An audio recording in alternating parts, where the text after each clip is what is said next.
Welcome to Better Edge, a Northwestern medicine podcast for physicians. I'm Melanie Cohen. We have two Northwestern medicine Marianjoy Rehabilitation Hospital clinicians for you today in a thought leader panel to discuss and highlight cancer rehab and psych integration. Joining me is Dr. Robin Cohen. She's a physical medicine and rehabilitation specialist, and Dr. Nicolette Bernhardt. She's a board-certified clinical health psychologist. Doctors, thank you so much for joining us today. And Dr. Cohen, I'd like to start with you. Give us a sort of a setup on the role of physical medicine in cancer rehabilitation, how that contributes to a patient's recovery journey. Hello, and thank you. I appreciate the introduction and the first question. It's well documented and recognized that a majority of individuals living with and beyond cancer experience compromised physical and cognitive function due to cancer treatments and their side effects. Cancer-related physical and functional impairments are very high. Some data has demonstrated that an average of 3 impairments can last greater than 10 years after cancer treatment. Many people also are concerned about being a burden to their friends and family, and that burden means being able or needing to rely on family and friends for helping with shopping, homemaking, and just help with stair climbing, even doing basic self-care activities such as dressing. And this is a concern to many patients. We also know that fitness and quality of life are associated with patient survival. And often fitness, pain, fatigue, and frailty can influence a person's decision to consider with cancer treatments. These concerns are found in patients regardless of where they are in their cancer journey, and also can be found across many different types of cancers. And these are questions and concerns that we could address head on and help patients manage to improve their quality of life and allow them to continue to engage in cancer treatment for many years to come if needed. And I think this is a critical question as more patients live with cancer for many more years, and quality of life has become a critical aspect of cancer treatment. And it is such an important aspect of cancer journey that people take when they are in rehabilitation, when they are going through their treatments. There are so many aspects. And Dr. Cohen, I'd like to stick with you for just a minute. As you've been giving us some examples of the physical challenges that patients often encounter during their rehabilitation, as you said, climbing stairs and putting on clothes, just everyday things, how do you tailor those rehabilitation strategies that you prescribe to meet the individual unique needs of each patient? Speak about that shared decision making and really those challenges, how you look to each patient and what they are going through. I think meeting patients face to face is an important part of understanding more about what challenges patients may be facing in terms of their physical functioning. And obviously, or maybe not so obviously related to that, is their mental health. And I think it's very important to talk to patients and sit down and focus and ask them pointed questions regarding how they're functioning at home. It's very helpful when patients bring in friends or their spouses. Often those interpersonal communications are very revealing as to what may truly be going on in the home. And so I think it's very important to address specific needs patients have. For example, I recently saw a patient that was in to see me for generalized deconditioning, but really the biggest issue she was having was really her shoulder. And I was able to address that particular concern that the patient had and help connect her to other specialists in the healthcare system to help address her shoulder issue. And then similarly, and this is where Dr. Bernhardt and I have an outstanding and close working relationship, and people often do not come in talking about anxiety, fear, worry, insomnia, pain.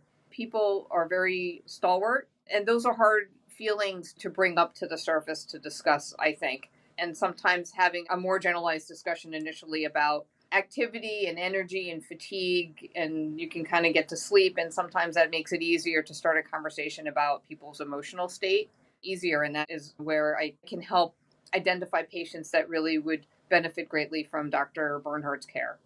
Well, there are so many diverse types of cancers, and along with them, such an array of treatments that I can see where the physical challenges really come into play, as you've described, like the patient's shoulder. But now, as far as the psychological aspects of cancer, Dr. Bernhardt, as a psychologist, give us some examples of those challenges that patients face, how you help them navigate, because I think it's been underlooked, underappreciated in the past 20 years, but we're now realizing that outcomes really do connect with that quality of life and mental health. And there's such a mental health issue going on today. So, how do you approach those aspects of cancer rehabilitation? And give us some of the strategies you employ to support patients' mental health during this whole process.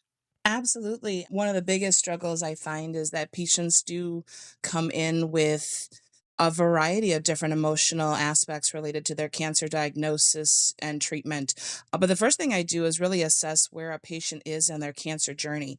Are they just, newly diagnosed? So are they facing this fear that their body's turned against them, or that they're going to be facing chemotherapy or radiation or surgery, or things that are very life altering for them? Or are they currently in treatment? So, are there medical issues that they're currently facing? Have they experienced loss due to surgery? Are they struggling managing every day to day life? But there's also those patients that are in survivorship that are also struggling. And I think that's also an area that is often overlooked. Many of the patients that I see from either referrals from Dr. Cohen or just in my own outpatient oncology practice is patients that are in survivorship that have been kind of lost in the shuffle, that are struggling to recover from all of the emotional and physical aspects that have come from cancer diagnosis through treatment through survivorship. So, really, my goal when working with patients is to see where they're at and to really help them understand how stress reduction can help at every stage of their journey, whether it's the beginning, middle, or end, and kind of help them work through different ways to manage that stress for the long term so that they can remain in survivorship as long as possible. Well, I can certainly attest that that crippling fear at the beginning of diagnosis is certainly something that can be debilitating and frightful. But as you go on the journey and you have that path and you have that vision of what's going to happen next, it does become clear that these are things that you can talk about and work out. So I appreciate you saying that, Dr. Bernhardt. Dr. Cohen, how do you collaborate with patients' oncology team? And you can both answer this to really ensure that holistic, whole person approach. Tell us about that multidisciplinary approach and all the people that are involved. Well, I have to say that we are very lucky at Northwestern here. I work in the Western region, and we have an outstanding close working relationship with the entire oncology treatment team. And I don't want to leave anybody out, but it involves obviously the surgeon, surgical oncology, medical oncology, the entire incredible nursing team, frontline staff, therapists, dietitian, social work. There are many, many, many, many, many specialties that all work very closely together to provide really tremendous care for all the oncology patients. And because I've had the opportunity to work literally side by side with them, and literally in an office, and we really got to know each other very well. And I think that relationship is very important. So when I evaluate patients for their first time and there are certain issues that come up, I communicate that immediately to the oncology team, whether that be making a phone call, which I do quite regularly, or send an email and provide an opportunity for follow up. And that works both ways. Of course, I didn't want to forget palliative care. So we all have a close working relationship. And I think the key to excellent patient care is a lot of dialogue between the care providers. And I think that's really a very important aspect of this. I've been fortunate to know that the oncology team feels that the PM&R specialty provides many benefits for the patients in terms of helping to maintain their quality of life and also helping them maintain fitness so they can continue on with their cancer treatment. We've now, I think, recognized an essential member of the care team. And I know that Dr. Bernhardt plays an equally important role in the oncology care team as well. Because if you don't have good mental health, it makes it impossible really to enjoy life and participate in your care. And just to add on to that, everything that Dr. Cohen is saying about the medical teams that the patients come from is completely accurate. Our patients come to us with a wide variety of team members and supportive members of their cancer journey that have been by their side from diagnosis through treatment. And so it is often an honor and a privilege to be able to share information back to them. Obviously, my referrals majority come through Dr. Cohen. So I always inform patients right off the bat that I will be informing Dr. Cohen about how they're doing and the concerns that I have for them, which they never have any concern about because they want her to know exactly what's going on with their care and relay that back to her. But then I always double check with patients to see if they would like me to reach out to their oncologists or other team members. Psychology is a little different than most specialty areas, given that a lot of what we talk about is very private and personal. So they may not want to share that information. Sometimes, depending on what that information is, I can encourage them to share that a little further with their doctors and members of their team if it's something that I think that might benefit their care or inform their team members of something that's significantly important. Sometimes it's reaching out to social workers to look for financial aspects or housing pieces for patients that are struggling financially.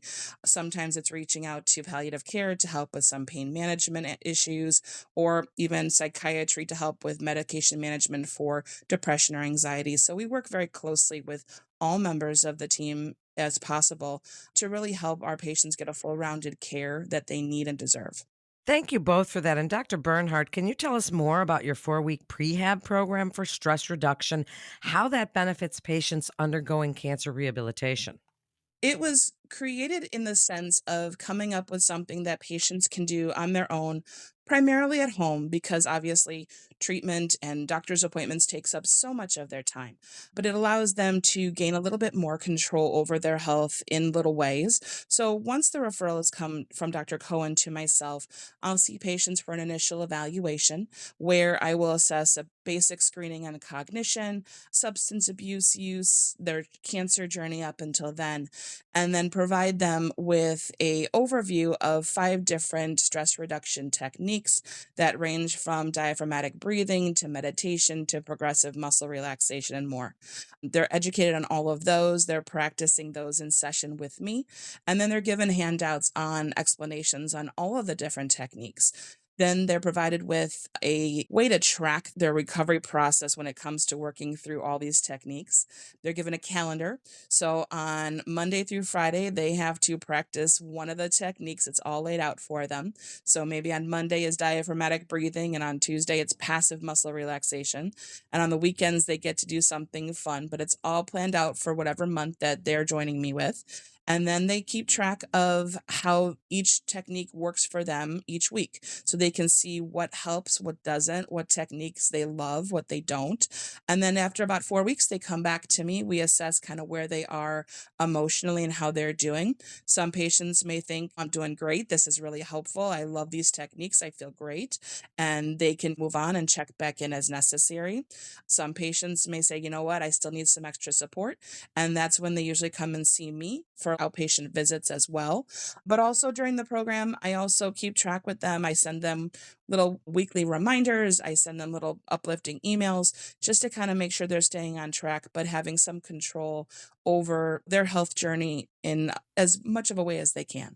I'd like to give you each a chance for a final thought here. And Dr. Bernhardt, you're a cancer survivor yourself. Please tell us how your personal experience has shaped your philosophy of care and your practice as a psychologist, how what you have gone through has really helped you to empathize with your patients on their cancer journeys.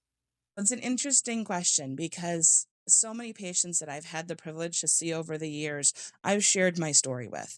And so they all are aware that I'm a cancer survivor, have been for almost 18 years. And the minute they find out, there is a sense of awareness of you understand where I've been and what I'm going through and where I've come from. And I think that makes a difference in the care that I provide is that I understand the ins and outs of being both a patient as well as a provider. So I look at things through a different lens than most people do. I think it provides my patients a sense of security and understanding that they don't find elsewhere sometimes. Plus, I do have the clinical health psychology background to provide the science and the knowledge that they're seeking as well. So sometimes having that little extra experience, although no one wants to be a cancer survivor, it does allow me the chance to connect even closer to my patients on a deeper level that I never thought was possible. Thank you for sharing that. And Dr. Cohen, last word to you. What advice would you give fellow rehabilitation specialists who are working with cancer patients to ensure that effective and empathetic care? And wrap it all up, what you would like other providers to take away from the wonderful comprehensive program at Northwestern Medicine Marianjoy Rehabilitation Hospital. Having physical medicine rehabilitation embedded in the larger oncology program at a hospital, I think is really critical to seamlessly providing care for this patient population. It is very important to establish good lines of communication for all of the cancer provider groups to help ensure your thoughtful recommendations and plan of care get integrated into their overall cancer treatment plan. I think that's very important. I think it's also important to try to identify a rehab champion, so to speak, who can help introduce you to other members of the cancer treatment program. That's been very helpful for me. And constantly reassess your program and to continue to grow it and see where there are gaps that you can help fill. Great information. Thank you both for joining us today. And to refer your patient or for more information, please visit our website at breakthroughsforphysicians.nm.org/rehabilitation to get connected with one of our providers. That concludes this episode of Better Edge, a Northwestern medicine podcast for physicians. Please always remember to subscribe, rate, and review Better Edge on Apple Podcasts, Spotify, iHeart, and Pandora. I'm Melanie Cole. Thanks so much for joining us today.